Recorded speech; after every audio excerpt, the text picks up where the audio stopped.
BA education semester 6 paper 2 शैक्षिक निर्देशन एवं परामर्श MCQ पार्ट 2। इस पार्ट में क्वेश्चन नंबर 26 से लेकर 46 तक मैंने कवर किया है। पहला क्वेश्चन है, स्टेटमेंट बेसिस है।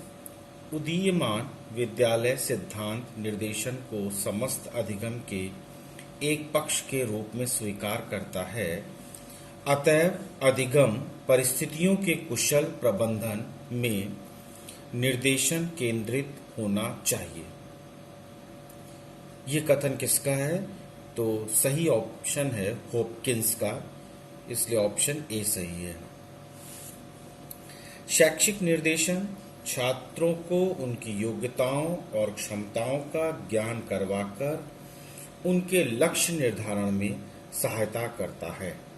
ये कथन सत्य है, इसलिए ऑप्शन सी पे टिक लगा हुआ है। शैक्षिक निर्देशन का एक कार्य छात्र को अधिगम में होने वाली कठिनाइयों को दूर करना है। ये कथन भी सत्य है। नेक्स्ट क्वेश्चन, शैक्षिक निर्देशन छात्रों को उनके विषयों को चयन करने में किसी भी प्रकार योगदान नहीं करता है। ये असत्य है कथन। शैक्षिक निर्देशन छात्रों को उनकी योग्यताओं तथा अन्य गुणों का ज्ञान कराने में सहायक होता है। ये कथन भी सत्य है। तो कुछ क्वेश्चन ट्रू फॉल्स पे आते हैं, इसलिए मैंने ये कुछ इसमें सेलेक्ट करे हैं। व्यवसाय निर्देशन एक प्रक्रिया है, एक घटना नहीं। ये कथन भी सत्य है। विद्यालय में व्यवसाय चयन में सहायता की आवश्यकता होती है।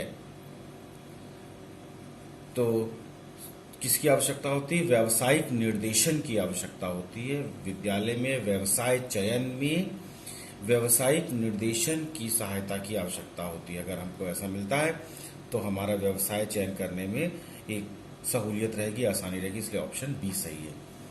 व्यावसायिक निर्देशन का उद्देश्य है व्यवसाय में समायोजन में सहायता देना, इसलिए ऑप्शन सी करेक्ट है।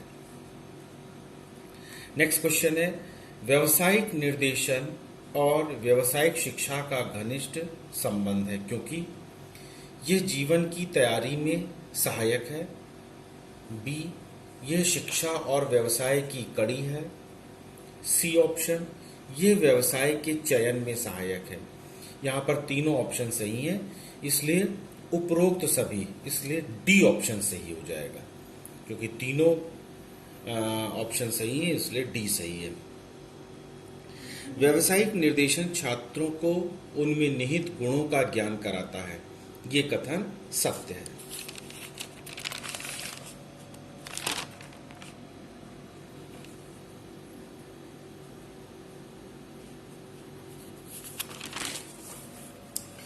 निम्नलिखित कथन किसका है? परामर्श शब्द दो व्यक्तियों के संपर्क की उन सभी स्थितियों का समावेश करता है जिनमें एक व्यक्ति को उसके स्वयं के एवं पर्यावरण के बीच अपेक्षाकृत प्रभावी समायोजन प्राप्त करने में सहायता की जाती है। ये कथन किसका है? तो ये कथन रॉबिन्सन का है, इसलिए ऑप्शन बी करेक्ट है। विद्यालय में पाठ्यक्रम तथा पाठ्य सहगामी क्रियाओं के चयन में उत्पन्न होने वाली समस्याओं के चयन में परामर्श सहायक होता है। ये कथन सत्य है, इसलिए ऑप्शन ए पर टिक लगा देंगे। निम्नलिखित परिभाषा किसकी है? परामर्श पारस्परिक रूप से सीखने की प्रक्रिया है। बहुत ही छोटा सा डेफिनेशन है या कथन है। ये विली और एंड्रू का है कि परामर्श पारस्परिक रूप से सीखने की प्रक्रिया है। This definition was given by Willey and Andrew. परामर्श और निर्देशन में कोई अंतर नहीं होता। ये कथन असत्य है। परामर्श और निर्देशन में कोई अंतर नहीं होता, ये कथन असत्य है। परामर्श में दो व्यक्ति संलग्न होते हैं। ये बिल्कुल सही है। परामर्श में 2 व्यक्ति संलग्न होते हैं।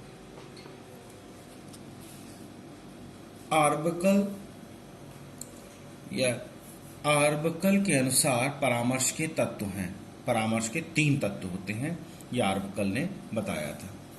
परामर्श में प्रार्थी पर कोई निर्णय थोपा नहीं जाता है, ये कथन सत्य है, इसलिए ऑप्शन सी सही है।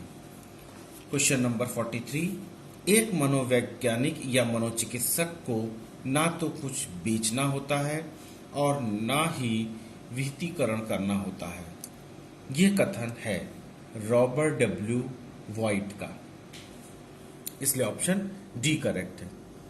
परामर्श और मनोचिकित्सा समानार्थी हैं, ये कथन असत्य है। परामर्श और मनोचिकित्सा समानार्थी हैं, ये कथन असत्य है।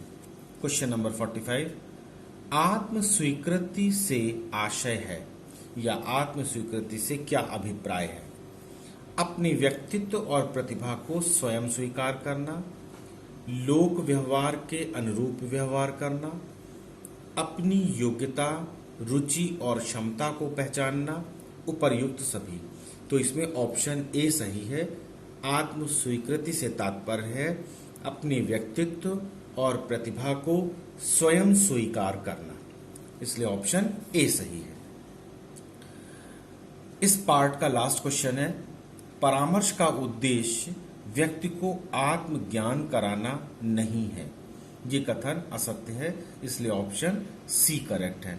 तो इस पार्ट 2 में हमने लगभग 20 क्वेश्चन कवर किए हैं, 20-21 क्वेश्चन कवर किए हैं, और ये शैक्षिक निर्देशन और परामर्श से संबंधित पेपर का हमने एमसीक्यू तैयार किया है। ये पार्ट 2 है बीए एजुकेशन सेमेस्टर 6 के स्टूडेंट्स के लिए।